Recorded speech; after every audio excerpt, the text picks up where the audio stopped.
O Galaxy Tab S7 é parte do ecossistema lançado pela Samsung no segundo semestre de 2020, que inclui o Galaxy Buds Live, Galaxy Watch 3, Galaxy Note 20 e Note 20 Ultra, que já analisamos anteriormente. Ele substitui o Tab S6 como modelo de alto desempenho da gigante sul-coreana. Mas tratamos aqui do modelo de entrada, pois ainda há um modelo Plus.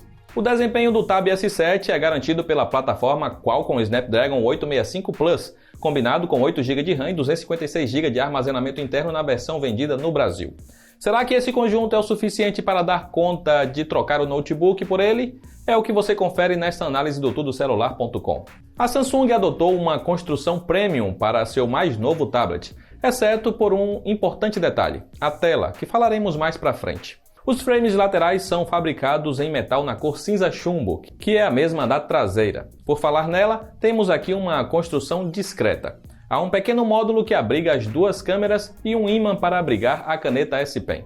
Além disso, há os sensores das antenas e os logos da Samsung e AKG, que assina o som do dispositivo. Um detalhe é que nessa geração a Samsung assume que seu modo de uso é horizontal e não vertical, já que a câmera frontal fica centralizada na borda que abriga os botões de volume, gaveta de chip e o botão de energia e sensor de impressões digitais. Em medidas, temos um pouco mais do que dois Galaxy S21 Ultra, por exemplo. É um pouco mais pesado que o Tab S6 Lite, lançado ainda em 2020, e precisamos citar aqui uma perda. O modelo cedido pela Samsung para testes não vem com a capa protetora na caixa, o que atrapalha a experiência, já que a presença da capa ajuda a nivelar a caneta e também é fundamental na proteção do display. Sem capa, o movimento pode tirar a caneta de sua base magnética, o que é um risco de perda de um acessório fundamental para o uso do tablet. Há bordas menores aqui, ainda acentuadas, mas dentro daquilo que a Samsung trabalha para seus tablets e menores que as vistas em seus concorrentes. E por falar em tela, temos aqui o primeiro corte da versão comum quando comparado à variante Plus. O display é um TFT com 11 polegadas, enquanto seu irmão mais robusto tem tela AMOLED de 12 polegadas. TFT é, aliás, o mesmo material do display do Tab S6 que analisamos no ano passado, que era um modelo intermediário com suporte a S Pen. Não dá para dizer que é uma tela ruim, já que atinge brilho máximo de 800 lux ao ar livre e oferece ótima qualidade de visualização para jogos, vídeos e imagens. Mas um tablet premium merecia o que a Samsung faz de melhor em tela, que é o seu Super ou Dynamic AMOLED. Em imagens escuras, com preto, os pixels não desligam, embora o resultado não seja uma cor acinzentada. É um preto de boa qualidade, mas não tão profundo quanto um AMOLED. É possível escolher entre os modos natural e vívido, sem a possibilidade de calibração de cores. O lado bom é que aqui há a possibilidade de aproveitar os 120 Hz que a tela oferece em resolução adaptável, o que já é uma evolução em relação ao que acontecia nos Galaxy S20, que alternam entre 60 e 120 Hz. Aqui, a própria One UI saberá quando aumentar ou diminuir a taxa de atualização da tela. Embora a Samsung diga que Exynos e Snapdragon têm desempenhos semelhantes no uso do dia a dia, a maioria dos que leem e comentam nossas notícias e vídeos preferem a plataforma fabricada pela Qualcomm. Então, para esses uma boa notícia. Por aqui a Samsung utiliza o Snapdragon 865 Plus, uma versão com overclock para alto desempenho, especialmente em jogos. E isso, combinado com 8 GB de RAM e 256 GB de armazenamento expansível via microSD, uma possibilidade que foi tirada na linha Galaxy S21, garantem um desempenho de top de linha capaz de rodar qualquer aplicativo disponível na Play Store ou Galaxy Store. Isso inclui jogos como Call of Duty e Asphalt 9 com gráficos no máximo, além de Fórmula 1 2020 e PES 2020, que também rodaram sem engasgos. No caso do game de futebol da Konami, a experiência aconteceu sem perda de frames, que é o que acontece no S20 Ultra com o Exynos 990. Os 8 GB de RAM dão ainda conta de usar até mesmo aplicativos pesados sem esquentar, já que a dissipação de calor aqui acontece de forma diferente do que ocorre em um celular. O som aqui é estéreo e se aproveita de 4 alto-falantes e do som com assinatura da AKG para oferecer uma experiência imersiva. Essa performance é combinada com a interface da Samsung, a One UI na versão 3.1, que está presente somente nos top de linha recém-chegados da Samsung. A customização do Android da gigante sul-coreana é uma das melhores presentes no segmento e a Samsung trabalhou em uma otimização para tablets, com algumas coisas que fazem sentido, como um painel rápido que pode ser acessado à direita, à esquerda ou pelo centro da tela, um modo de tela dividida que faz ainda mais sentido e outros diferenciais, que vamos falar a seguir.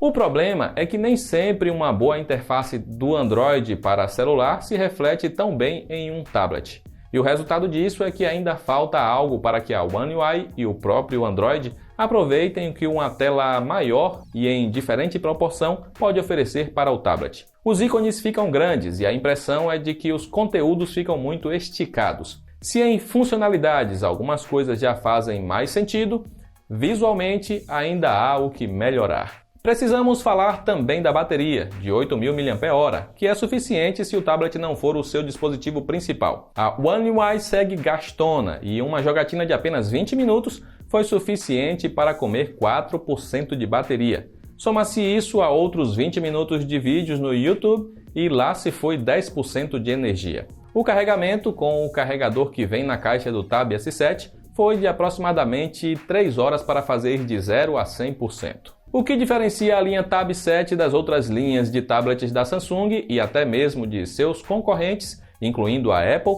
é a possibilidade de usar esses dois recursos, um de hardware e outro de software. O modo DeX já existe na Samsung desde o Galaxy S8, mas ele cada vez faz mais sentido com as melhorias que vem obtendo, como a possibilidade de funcionar sem fio em celulares. No caso dos tablets, ele basicamente transforma o Tab S7 em uma experiência de desktop, com interface bastante semelhante ao Windows, além de possibilidades maiores de multitarefa. Só que há um problema aqui, que é o fato de que nem todos os aplicativos funcionam corretamente nesse modo, como é o caso do Instagram, por exemplo. Ainda assim, pensando em produtividade é uma boa, combinado com um teclado e mouse externos ou a própria capa teclado da Samsung, que precisa ser adquirida à parte. Talvez não seja o suficiente para aposentar seu notebook, mas poderá te salvar em atividades que possam contar com maior mobilidade, como envio de e-mails, edição rápida de textos, apresentações e planilhas ou ainda uma edição menos detalhada de vídeo ou foto. Já a caneta, que é maior e mais ergonômica que as presentes nos celulares, é um acessório praticamente indispensável do Tab S7. Por ter comandos suspensos, você ganha mais possibilidades para controlar o tablet através dela. Além do gadget contar com precisão para quem desenha ou edita, tornando a experiência muito mais fácil do que fazer apenas com o dedo da mão. Além disso,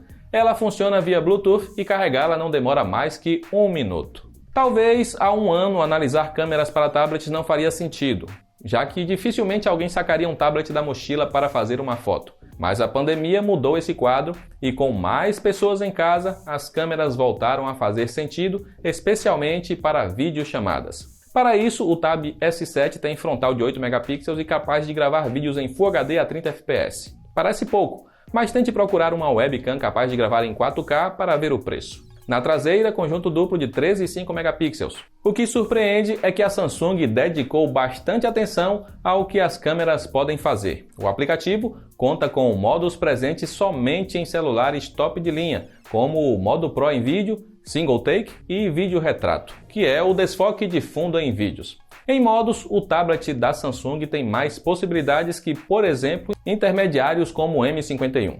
E os resultados, considerando que o tablet não é nada ergonômico para tirar fotos, surpreende positivamente. O Galaxy Tab S7 é o melhor tablet Android disponível no Brasil, embora isso não seja necessariamente um motivo de orgulho, já que a concorrência é quase nula.